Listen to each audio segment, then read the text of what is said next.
federal government shed 2,000 jobs in December, ending 2013 with a net loss of 79,000 positions. The private sector is more volatile, with overall 2013 American unemployment at 7.35%. And that figure doesn't even count underemployment or people who stopped looking for work. A recent survey found that close to 30% of the labor force is worried that they'll get laid off, and 40% fear a reduction in benefits.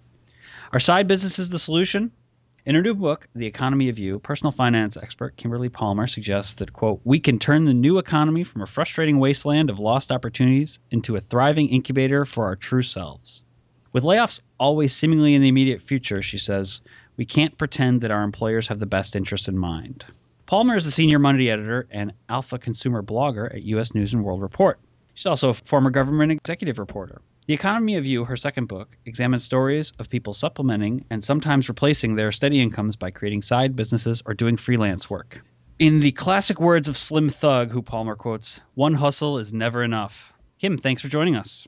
Hi, Ross. Thank you for having me. Your own story is one of creating a side business in the face of financial uncertainty and major life changes. Palmer's Planners is successful on Etsy, and its story is among those told in the book. What were the events that made you create Palmer's Planners? Well, during the height of the financial crisis, which was around 2009, I just felt really stressed out financially. And I knew that as a journalist, I had very little job security. And I know it's not just me. Across all industries, there's virtually no job security today. So I felt like I had to have a backup plan. I felt like I needed to launch something so I had some income that I could count on and grow to supplement my current income, and also really to catch me in case, God forbid, I were to lose my full-time job. I had just started a family. I was feeling a lot of financial pressure. So basically, my side business came out of that desire to have some additional financial security for myself. How much do you think are people following dreams? How many do you think is necessity? How much does that overlap?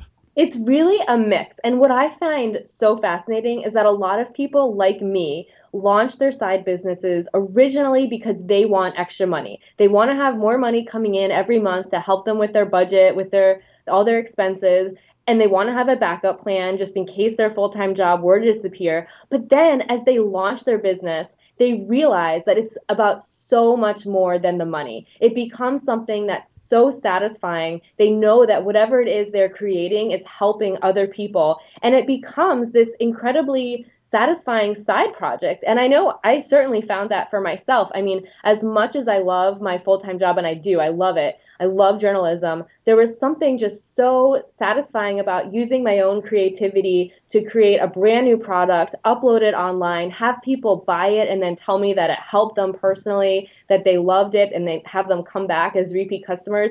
That was such a validating experience. So I think that for a lot of us, it starts out as a financial motivation. We want to have that extra income coming in. But what we discover is that it's this whole new world that lets us be more flexible, more creative than we can sometimes be in our 9-to-5 jobs.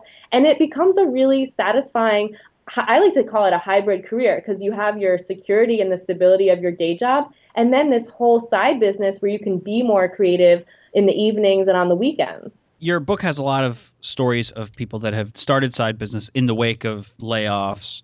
And you say that it means knowing at least one income stream will always be there. How easy is that to juggle, being that a lot of side gigs or freelance work or things that are inherently elastic, like luxury goods, jewelry, coaching, things like that? Well, that's the challenge. So what I found from my interviews for this book is that a lot of people have to try something and then tweak it, and maybe it doesn't work. They try something new. One of the best examples actually is a man who had this idea. He worked at actually Men's Warehouse, and he knew his job wouldn't be around for long. I mean, he was a salesman. He felt a lot of financial pressure from the company. So he decided to launch vitamin supplements, which, I mean, on the surface, that to me doesn't seem like a good idea. You usually have to buy a lot of those products up front, so you're sinking in a lot of your own costs. So, I mean, red flag, and unfortunately it failed for him. But then he had this second idea, and his second idea is what really took off for him. He had this idea called the Juppy. It's Juppy. It's basically a new kind of baby walker. And he had the idea when he was just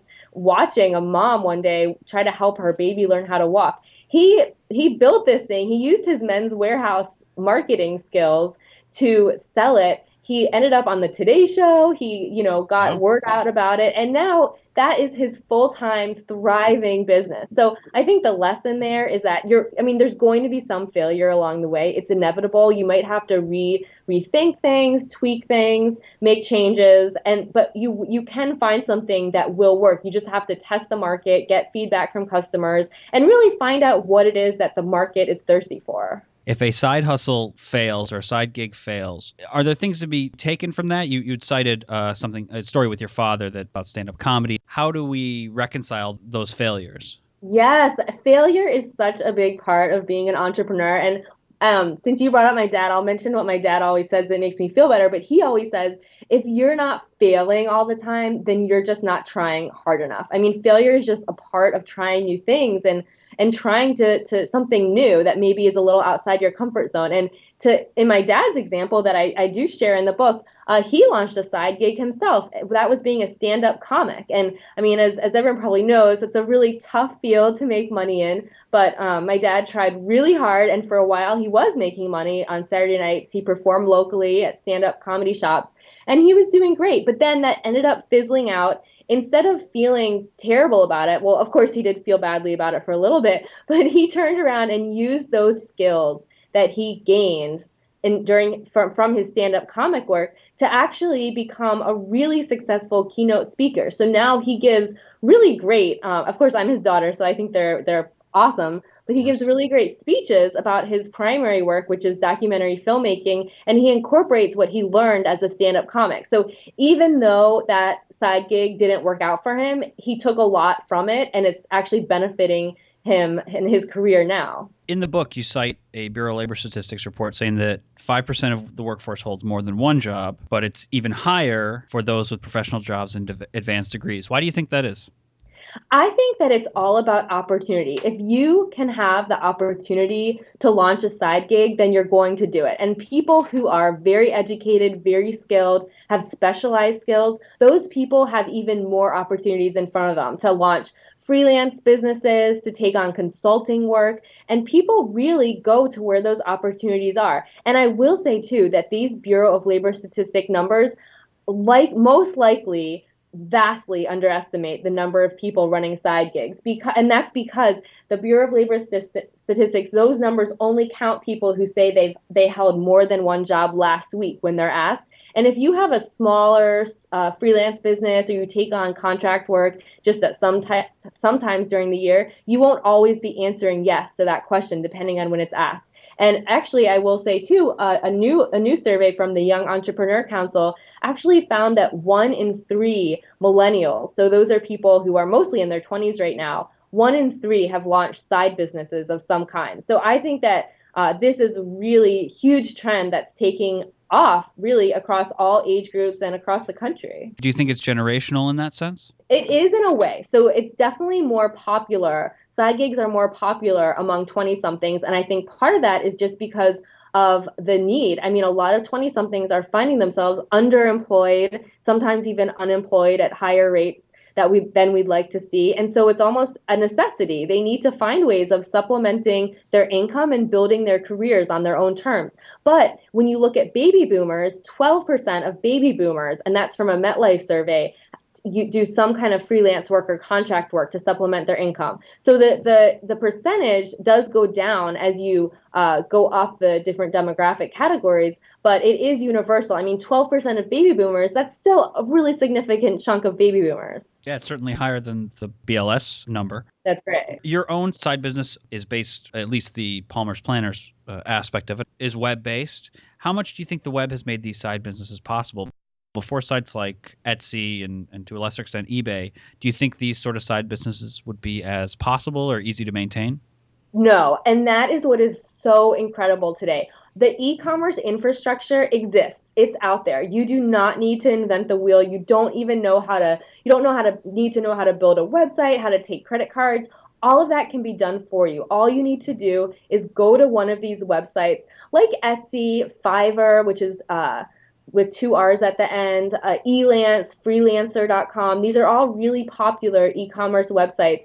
you can go on there, build a profile, describe what your skills are, or if it's a product, what you have to offer, and start seeking clients and customers. I mean, you can literally do this in a weekend. And then, of course, the hard part is finding those customers and figuring out how to get word out about what you do. But in terms of setting up your shop, it's never been easier to do that. With technology not being a hurdle, what are the other hurdles that people would come up against when they start a side gig? I think almost universally, the biggest hurdle is finding those first clients and customers. It is not easy to get word out. And I think especially people who are creative and who launch creative side gigs, people, and I feel the same way. It's not always easy to switch from the creative side of things to figuring out the marketing side. And I mean, people don't like to feel like they're bragging about themselves or tooting their own horn too much. So I think that is really a skill, though, that can be learned. And we all need to learn how to do that, how to get word out about our products in a way that we feel comfortable with and that reaches our target audience. And there's people that do this brilliantly, and we can learn from them. So whatever is your niche, and for me, it was creative entrepreneurs on Etsy. I just sought out those people and figured out what they were doing that worked. And you can learn from what the standards really are in whatever your niche field is. So even if you feel like that doesn't come naturally to you, it's definitely a skill that you can learn. A lot of people who have full-time jobs are doing side gigs. How much does time factor into these entrepreneurial pursuits? Well, time is that's another one of the hardest things because, I mean, we're all overworked today. Even if you have a 40-hour-a-week job, you're probably putting in even more hours, and then not to mention, family responsibilities. So that can be really hard to find the time. So what I found, the most successful side giggers, they either wake up really early, like 5 a.m. before dawn, and they put in a couple hours before they go to work. They find slivers of time throughout the day. So a lot of people actually work on their commutes. If they take the bus or the train, they have an iPad with them or a smartphone so they can connect online and either answer emails or even post tweets or browse what their competition is doing, read blogs, or they just find time on the weekends. A good chunk of people just carve out time on the weekends, maybe during nap time if you have young kids, and you just find a way to fit this in because it's so important that it's important to find a way to fit it in just because it gives you that extra financial security. In your piece for govexec.com, a Fed says that her jewelry side business is to provide for income and retirement. Your own story, you talked about financial flexibility and anxiety about being laid off. How much are for those purposes and how much are just for augmenting additional income and those kind of things? What's the balance there? I think it usually starts out as a need.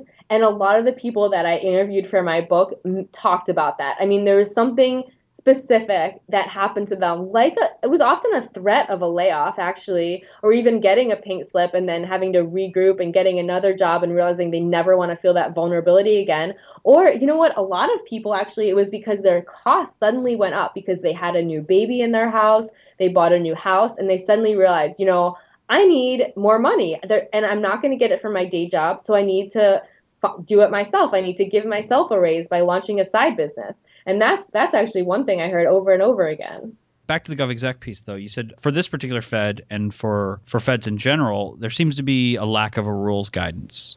What can they do to reconcile that? The most important thing to know about that is that it's so important to protect your full-time job by abiding by the ethical guidelines and rules that govern your agency. And there are some rules that are spelled out. And actually, it's all from the Office of Government Ethics.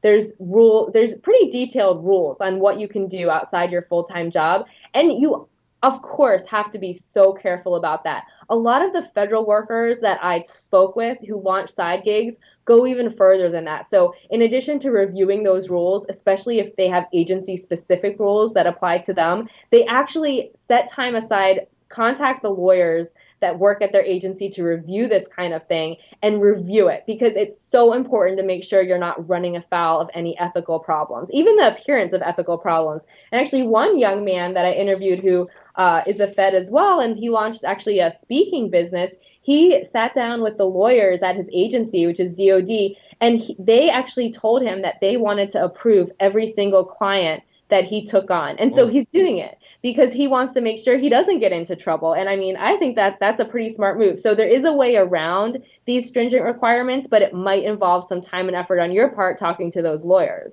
Did you have any issues when you with your employer when you started your side business? My employer, I'm not a federal worker. I work for a private company, and they're actually are pretty open about it. So in general, you need to get things cleared with your manager, but it's something that you can do pretty easily. And you just want to make sure that you're not having any conflicts of interest, and you're not. One thing you really want to do is to not do anything that your employer would perceive as taking away from their own what they're doing. So you don't want to steal clients. Or anything like that. And the big thing, that's a big thing with tech companies too, who worry a lot about their private, their IP rights. As someone who has fomented a successful side business, what would be, your main advice for someone trying to start a new side business for themselves? My main advice would be to just get started today. I think a lot of people hesitate and they worry about these rules and the ethics involved, and so they put it off. But the fact is, it's so easy, and it's also possible to work around these ethical issues. So as long as you're doing that and you're careful, you just want to make sure you get started, because the most important step is to start getting that feedback from your customers so you can make whatever tweaks are necessary and perfect your product. Find that niche in the market where you will be able to thrive. So that's my number one advice, is to get started. Well, that seems like pretty solid advice. I may start my own side business soon just off that. I hope you do, and I hope you tell me all about it. You'll certainly hear from us. But thanks a lot for joining us, Kim. Thank you so much for having me. Kimberly Palmer's book, The Economy of You, is available at booksellers now. Thanks for listening to the Excellence in Government podcast. Check us out on Twitter at GovExec or on the web at govexec.com. To subscribe, search iTunes or Stitcher for GovExec. Big thanks to our guest, Kimberly Palmer, and to producers Kelly Martin and Mark Michelli. I'm Ross John Fortuny, and this has been the Excellence in Government podcast.